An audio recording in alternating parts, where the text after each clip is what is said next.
எல்லோருக்கும் வணக்கங்க. இன்னைக்கு நம்ம இந்த வீடியோல ஜிஎஸ்டிஆர் ஒன்ல இருக்கக்கூடிய இன்னொரு செக்ஷனை பத்தி பார்க்கலாங்க. ஸோ என்ன அது அப்படின்னா, இப்போ நம்ம பார்க்க போறது வந்து அமெண்ட்மெண்ட் அப்படிங்கிற ஒரு செக்ஷனை பத்தி தான் பார்க்க போறோம். ஸோ பேசிக்கா இந்த அமெண்ட்மெண்ட் அப்படின்னா என்ன, அதை எப்படி நம்ம வந்து யூஸ் பண்றோம் அப்படிங்கிறத பத்தி இந்த வீடியோல நான் உங்களுக்கு எக்ஸ்பிளைன் பண்றேங்க. ஸோ பொதுவா நம்ம வந்து ஒரு கஸ்டமருக்கு சேல் பண்றோம்னு வச்சுக்கோங்களேன். நம்ம ஒரு சேல்ஸ் இன்வெஸ்ட் ரைஸ் பண்ணியிருக்கிறோம் ஏப்ரல் மாசத்துல. அது வந்து பாத்தீங்கன்னா மே மாசம் 11ஆம் தேதி வந்து பாத்தீங்கன்னா அதுக்குள்ள வந்து பாத்தீங்கன்னா ரிட்டர்னை நம்ம ஃபைல் பண்ணியாச்சு பி கஸ்டமருக்குங்க. இப்போ வந்து அதுல அவர் என்ன பண்ணிருக்காரு அப்படின்னா ஒரு ஜிஎஸ்டி நம்பர் கொடுத்திருக்காரு. அவர் கொடுத்த ஜிஎஸ்டி நம்பருக்கு பதிலா நம்ம என்ன பண்ணிட்டோம், வேற ஒரு ஜிஎஸ்டி நம்பர் போட்டு நம்ம ஜிஎஸ்டி ஒன் ரிட்டர்ன் ஃபைல் பண்ணிட்டோங்க. இப்போ அவர்னால என்ன பண்ண முடியாதுன்னா அந்த இன்புட் டேக்ஸை வந்து பாத்தீங்கன்னா கிளைம் பண்ண முடியாது, ஏன்னா ஜிஎஸ்டி நம்பர் மாறி இருக்குதுங்க. இப்போ நம்ம என்ன பண்ண முடியாது, அந்த என்ட்ரியை போய் டேலியில் எடிட் பண்ணிக்கலாமே தவிர ஜிஎஸ்டிஆர் ஒன் ரிட்டர்ன் ஃபைல் பண்ணதை போய் எடிட் பண்ண முடியாது. இப்போ இது என்ன பண்ணிக்கலாம், எப்படி சரி பண்ணலாம் அப்படின்னா, நம்ம அடுத்த மாசம் மே மாசம் வந்து பாத்தீங்கன்னா ஜிஎஸ்டிஆர் ஒன் ரிட்டர்ன் ஃபைல் பண்ணும்போது இந்த அமெண்ட்மெண்ட் ஆப்ஷனை யூஸ் பண்ணீங்க.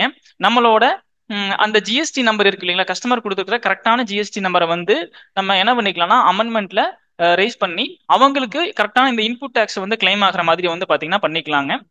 இந்த அமெண்ட்மெண்ட் அப்படிங்கிறது வந்து பாத்தீங்கன்னா பி டு பி கஸ்டமருக்கு வந்து பாத்தீங்கன்னா மோஸ்ட் நம்ம யூஸ் பண்ணுவாங்க. So B to C customer அப்படிங்கிறதுக்கு வந்து பாத்தீங்கன்னா என்ன பண்ணுவோம்னா அவங்களுக்கு யூஸ் பண்ணுவோம். ஆனா அவங்களுக்கு ஜிஎஸ்டி நம்பரோ இந்த நேமோ நம்ம வந்து பாத்தீங்கன்னா கொடுக்கறது இல்லைங்க ரிட்டர்ன் ஃபைல் பண்ணும்போது, ஜிஎஸ்டி ரிட்டர்ன் ஃபைல் பண்ணும்போது. அதனால என்ன பண்ணுவோம் அப்படின்னா நம்மளோட டேக்ஸ் வேல்யூ இருக்கும் இல்லைங்களா, அந்த taxable value or tax value அதுல வந்து பாத்தீங்கன்னா அந்த வேல்யூஸை மட்டும் நம்ம அட்ஜஸ்ட் பண்ணுவோம்.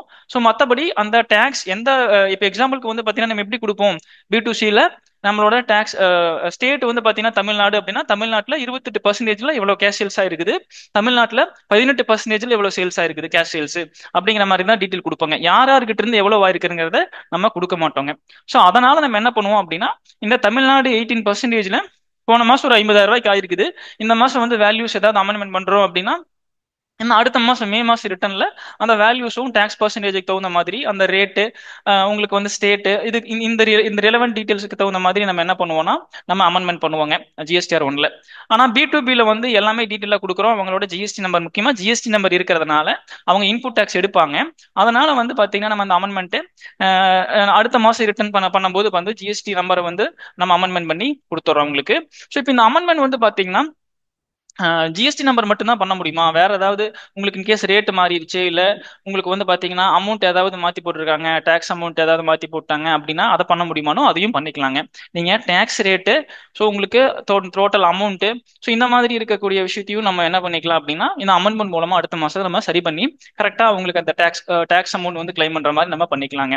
இது பி டு பி கஸ்டமருக்கு நம்ம பண்ணிக்கலாங்க. ஸோ பி டு பி கஸ்டமருக்கு போடக்கூடிய அந்த டெபிட் நோட் கிரெடிட் நோட்டுக்கு வந்து பாத்தீங்கன்னா நம்ம ஈஸியா வந்து பண்ணிக்கலாங்க.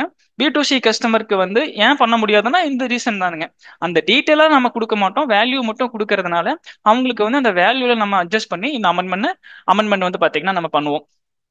இப்போ இது ஜிஎஸ்டிஆர் ஒன்ல ரிட்டர்ன் ஃபைல் பண்ணும்போது இந்த அமெண்ட்மெண்ட் எப்படி பண்றது அப்படிங்கறது நீங்க மோஸ்ட் பண்ணிருப்பீங்க. ஸோ இல்ல ஆடிட்டர்ஸ் நம்ம அவங்க எல்லாம் பண்ணிருப்பாங்க இல்லைங்க. இதை டேலியில எப்படி நம்ம ஒரு என்ட்ரியா போறது, ஆல்ரெடி போட்ட என்ட்ரியை நம்ம அமெண்ட்மெண்ட் பண்றது எப்படி, அந்த அமெண்ட்மெண்ட் எப்படி வந்து பாத்தீங்கன்னா ஜிஎஸ்டிஆர் ஒன்ல ரிஃப்ளெக்ட் ஆகும், அடுத்த மாசத்துக்கு அது எப்படி ரிஃப்ளெக்ட் ஆகும் அப்படிங்கறத பத்தி ஃபுல்லா வந்து பாத்தீங்கன்னா நம்ம என்ன பண்ணலாம்னா நெக்ஸ்ட் வீடியோல நம்ம கண்டிப்பா பார்க்கலாங்க. ஸோ இந்த அமெண்ட்மெண்ட் வீடியோ வந்து எக்ஸ்பிளைன் பண்ண வீடியோ உங்களுக்கு பிடிச்சிருக்கும்னு நினைக்கிறேன். ஸோ இந்த மாதிரி வந்து நீங்க நிறைய வந்து டேலியில தெரிஞ்சுக்கணும் அப்படின்னா நம்ம விவி இன்ஃபோடெக் யூடியூப் சேனலை சப்ஸ்கிரைப் பண்ணுங்க, தொடர்ந்து நம்மளுக்கு சப்போர்ட் பண்ணுங்க. தேங்க்ஸ் ஃபார் வாட்சிங்.